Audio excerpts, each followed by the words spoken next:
Hola de nuevo.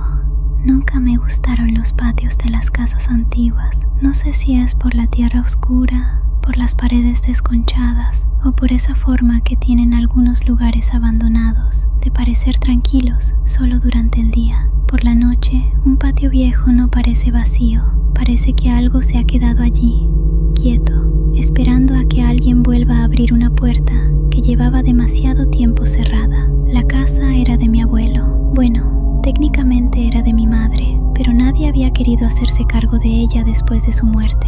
Estaba en las afueras de un pueblo pequeño, al final de un camino de tierra, bordeado de olivos secos y muros bajos de piedra. Mi madre decía que allí no había nada que mereciera la pena conservar. Muebles viejos, humedad, ratas, polvo y recuerdos que nadie necesitaba. Pero cuando murió, el notario me entregó una carpeta con papeles de herencia y una llave oxidada dentro de un sobre. En el sobre, escrito con la letra temblorosa de mi madre, había una frase: no abras el pozo. Yo no sabía que la casa tuviera un pozo. De niña había estado allí varias veces, pero solo recordaba el olor a leña, las habitaciones frías, una cocina con azulejos amarillos y una puerta trasera que siempre permanecía cerrada. Mi abuelo no dejaba que nadie saliera al patio después de cenar. Decía que había serpientes. Decía que el suelo estaba mal. Decía muchas cosas para no decir la verdadera. Fui a la casa una mañana de febrero, con la intención de revisar lo justo, recoger algunos documentos y decidir si la vendía. El camino estaba embarrado. La fachada tenía grietas largas junto a las ventanas. La puerta principal se abrió con dificultad, como si la casa no quisiera reconocer la llave. Dentro olía a cerrado, a madera podrida y a algo más seco, más antiguo, como ropa guardada en una habitación donde nadie respira.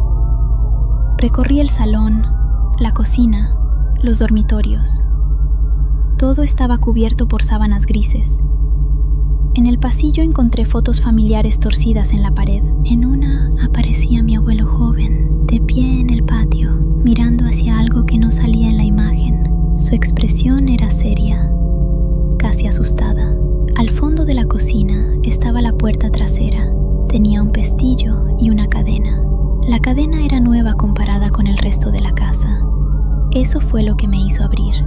El patio era más grande de lo que recordaba. Había una higuera seca, un cobertizo medio hundido, una pila de piedras junto al muro, y en el centro, el pozo. Estaba cubierto con una tapa de hierro redonda, atornillada al brocal. Alrededor habían colocado 3 cruces de madera clavadas en la tierra. No eran cruces religiosas, eran palos atados con cuerda, como señales improvisadas. Me acerqué despacio. La tapa estaba oxidada, pero los tornillos parecían recientes. Sobre el hierro había arañazos, muchos, algunos desde fuera, otros, y eso fue lo que me heló, parecían hechos desde dentro, como si algo hubiera raspado la tapa por debajo durante años. Me agaché y apoyé la mano. El metal estaba frío, mucho más frío que el aire. Entonces, desde el pozo, escuché un golpe. Toc. Me aparté de golpe. Esperé. El patio quedó en silencio. El viento movió las ramas secas de la higuera. Volvió a sonar. Toc. No era una piedra cayendo. No era una tubería. Era alguien golpeando desde abajo. Entré en la casa y cerré la puerta trasera con la cadena. Durante unos minutos me quedé en la cocina, respirando rápido, intentando encontrar una explicación. Animales, agua moviéndose, madera, cualquier cosa. Entonces vi algo sobre la mesa, un objeto que yo no había puesto allí. Era un peine de plástico azul. Lo reconocí al instante. Era de mi madre. Lo usaba siempre cuando yo era pequeña. Lo había visto por última vez en su baño, semanas antes de que muriera. Estaba húmedo. Olía a tierra. Junto al peine había una nota escrita en un papel amarillento. Lo que cae vuelve si alguien escucha. Me fui de la casa antes de que anocheciera. Dejé todo como estaba y conduje de vuelta sin mirar por el retrovisor. Pero esa noche, en mi piso, encontré barro en la entrada. Una línea de barro seco desde la puerta hasta el pasillo. Al final, sobre el suelo del salón, estaba el peine azul de mi madre. Yo lo había dejado en la casa, lo juro. Lo cogí con una bolsa y lo tiré al contenedor. A la mañana siguiente, estaba sobre mi almohada. Esta vez tenía pelos enredados, no míos, canosos, húmedos. Volví a la casa 2 días después, acompañada por mi primo Javier. No le conté lo del peine, solo le dije que quería revisar el patio y que me daba miedo hacerlo sola. Javier siempre había sido práctico. Se rió cuando vio las cruces, dijo que mi abuelo era raro y que seguramente el pozo estaría seco. Trajo herramientas. Yo no quería abrirlo, pero también necesitaba saber. Necesitaba comprobar que debajo solo había piedras, agua estancada o un animal atrapado. Cuando Javier empezó a aflojar los tornillos, el viento se detuvo. No es una forma de hablar, se detuvo de verdad. Las ramas de la higuera quedaron inmóviles. El aire se volvió pesado. Al quitar el último tornillo, la tapa vibró bajo nuestras manos. Desde abajo, llegó un sonido húmedo, como una respiración larga. Javier dejó de bromear. Levantamos la tapa a apenas unos centímetros. El olor nos golpeó al instante. No olía a agua podrida.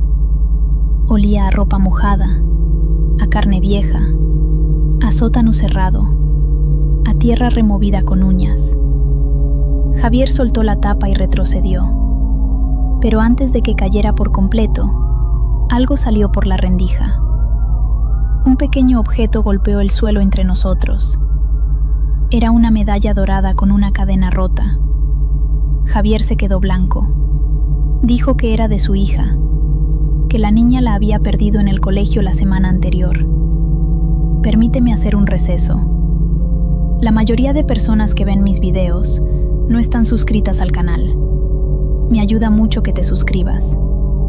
Sigue disfrutando del video. Javier quiso irse inmediatamente. Yo también. Pero entonces, desde el pozo llegó una voz. Era baja, ronca, muy profunda. No parecía salir de una garganta, sino de una cueva llena de agua. Dijo el nombre de su hija. Javier se quedó paralizado. La voz lo repitió. Luego añadió, se le cayó porque miró hacia abajo. Javier gritó que quién estaba allí. No hubo respuesta. Solo otro golpe. Toc. Luego otro. Toc. Luego una lluvia de objetos empezó a caer desde la boca del pozo, aunque la tapa seguía casi cerrada. Una llave de coche, un pendiente, una pulsera infantil, un mechero, un botón de camisa, un diente, todos húmedos, todos cubiertos de una película oscura. Entre ellos vi algo mío, un anillo de plata que había perdido hacía años, cuando todavía vivía con mi madre. Lo cogí sin pensar. En cuanto lo toqué, escuché su voz, la voz de mi madre, muy cerca de mi oído. Me dijo, no lo devuelvas. Retrocedí llorando. Javier tiró de mí y salimos del patio. Cerramos la casa y nos fuimos. En el coche, ninguno habló durante varios minutos. Luego Javier me dijo que no contara nada, que aquello era una locura, que sellaríamos el pozo con cemento y venderíamos la casa como terreno. Pero esa noche me llamó a las 3:06. Su voz era un susurro. Me dijo que la medalla de su hija estaba otra vez en su casa, dentro del vaso de agua de la niña. Me dijo que su hija dormía, pero que hablaba en sueños. Repetía, abajo están despiertos. Al día siguiente fui al archivo del pueblo. No sé qué buscaba. Quizá alguna noticia antigua, algún accidente, alguna explicación enterrada en papel. Encontré menciones a la casa en documentos muy viejos. La construyó una familia que desapareció durante una epidemia. Después pasó por varios dueños. Todos se marcharon. Algunos sin venderla, otros sin recoger sus cosas. Una nota de 1949 hablaba de un niño caído al pozo. Otra, de 1968, de un hombre que aseguraba haber recuperado del fondo objetos de personas que aún vivían. La última era de 1992. Mi abuelo había pedido permiso para sellar el pozo. En el margen del expediente, alguien escribió: "No autorizan cubrir lo que no tiene fondo". Esa frase me persiguió hasta la noche. A las 3:06 me despertó un golpe en la puerta de mi piso. Toc. Abrí los ojos. Otro golpe. Toc.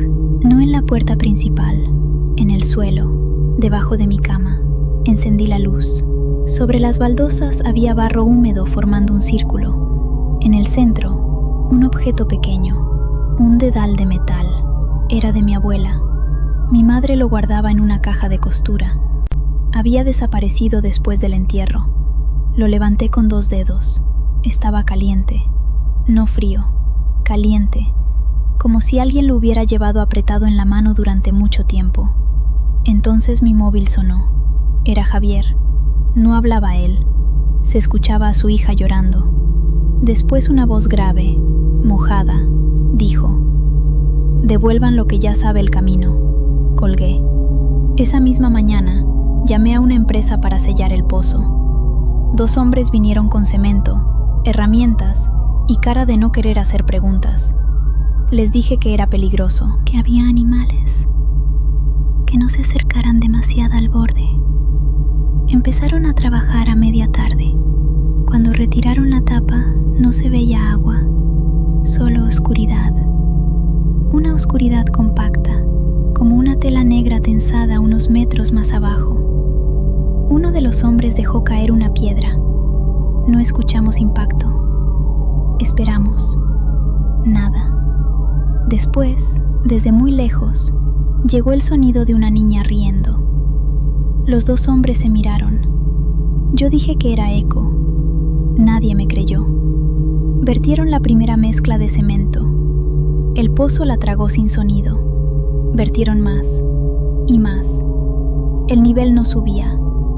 El cemento desaparecía en la oscuridad, como si cayera en una garganta. Entonces empezaron a salir burbujas negras. No del cemento, del aire. Burbujas que reventaban en la superficie invisible y dejaban escapar voces. Voces conocidas. Mi madre, mi abuelo, Javier, la hija de Javier, mi propia voz de niña. Todas diciendo objetos: peine, medalla, dedal, anillo, llave, diente, nombre. Uno de los hombres salió corriendo. El otro se quedó mirando demasiado tiempo. De pronto, algo le agarró la mano desde abajo. No vimos qué era, solo vimos cómo su brazo se hundía hasta el codo, en una oscuridad que no debía poder tocarlo. Lo sacamos entre los 2. Su mano estaba intacta, pero no tenía uñas, ni una. No sangraba, solo goteaba agua negra. La empresa no volvió. Esa noche Javier apareció en mi casa. Tenía los ojos rojos y la medalla de su hija colgada al cuello. Me dijo que la niña había desaparecido durante 10 minutos dentro de su habitación. La encontraron debajo de la cama, empapada, con tierra en la boca. Cuando despertó, dijo que en el pozo había gente sentada alrededor de una mesa, ordenando objetos, que cada objeto pertenecía a alguien, que cuando juntaban suficientes cosas de una persona, podían llamarla desde abajo. Javier quería bajar. Yo le dije que era una locura. Él me contestó que su hija ya estaba medio escuchando, que si no recuperábamos lo que era suyo, algo terminaría de aprender su nombre. Permítame hacer un receso. La mayoría de personas que ven mis videos no están suscritas al canal. Me ayuda mucho que te suscribas. Sigue disfrutando del video. Volvimos a la casa antes del amanecer. Llevábamos cuerdas, linternas y una barra de hierro. No pensábamos bajar, solo mirar. Eso nos repetimos. La tapa estaba retirada, aunque yo recordaba haberla dejado puesta. Alrededor del pozo había objetos colocados en círculos perfectos. Cientos. Peines, relojes, zapatos de bebé, llaves, fotografías, mechones de pelo atados con hilo, dientes, gafas, pulseras, cartas húmedas. Algunos eran antiguos, otros parecían nuevos. En el círculo más cercano al pozo estaban nuestras cosas: el peine de mi madre, el anillo, el dedal, la medalla, y junto a ellos, algo que me hizo sentir que el cuerpo se me vaciaba: mi DNI. Lo llevaba en la cartera. Lo comprobé con las manos temblorosas. Mi cartera estaba vacía. Desde abajo, la voz de mi madre dijo: si aparece tu nombre, ya no basta con taparlo. Javier se arrodilló junto al pozo y gritó el nombre de su hija. La oscuridad respondió con su voz. Papá. Era perfecta, demasiado perfecta. Javier se inclinó. Yo intenté sujetarlo, pero él ya estaba llorando, con medio cuerpo sobre el brocal. Entonces una mano salió del pozo. No era una mano humana completa. Era larga, blanda, gris, con dedos finos cubiertos de barro. Le acarició la cara con una ternura horrible.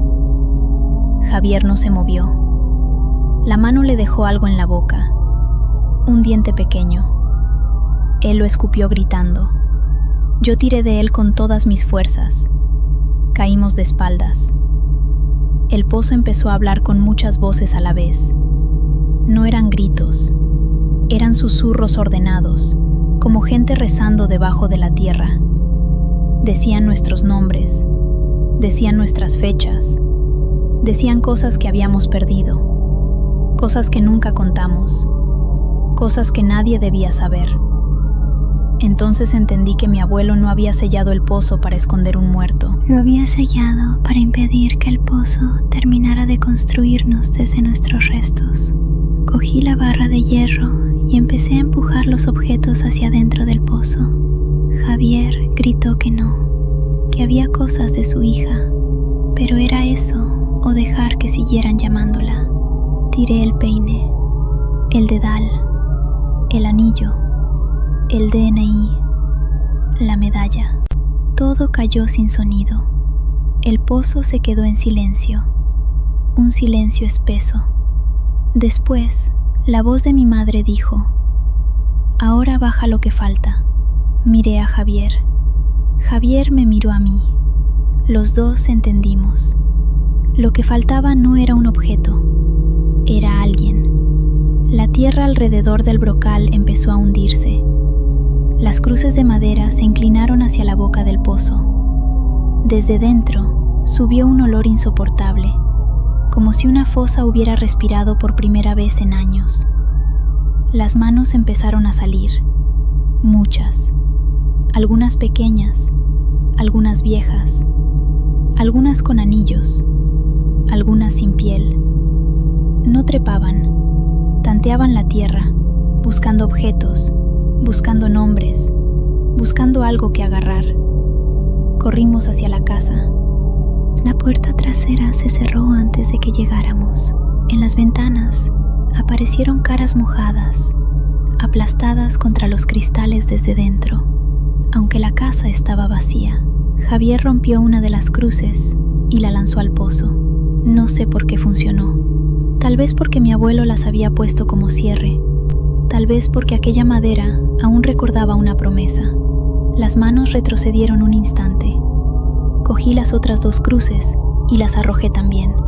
El pozo rugió. La tapa de hierro se levantó sola y cayó sobre la boca con un golpe que hizo temblar el patio. Los tornillos, oxidados, giraron solos hasta hundirse en el metal. Todo quedó quieto. Javier y yo salimos de allí sin hablar. Su hija dejó de hablar en sueños esa misma noche.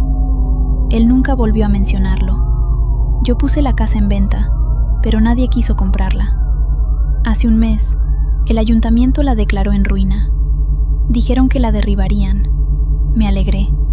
Pensé que, si destruían la casa, quizá el pozo quedaría enterrado para siempre. Pero ayer recibí un paquete sin remitente. Dentro había tierra húmeda y una llave oxidada, la llave de la casa. También había una fotografía reciente del patio. La casa ya no aparecía, solo el pozo. La tapa estaba abierta. En el borde, escrito con barro, estaba mi nombre. Esta noche he encontrado el anillo de plata en el lavabo. Estaba mojado. Al cogerlo, he escuchado la voz de mi madre desde el desagüe. Me ha dicho que no mire por las ventanas, que algunos pozos no necesitan patio cuando recuerdan una casa. Ahora mismo, mientras cuento esto, hay golpes bajo el suelo del salón. Toc, toc, toc. Y entre golpe y golpe, algo muy profundo está devolviendo todos los objetos que alguna vez perdí. Hasta pronto.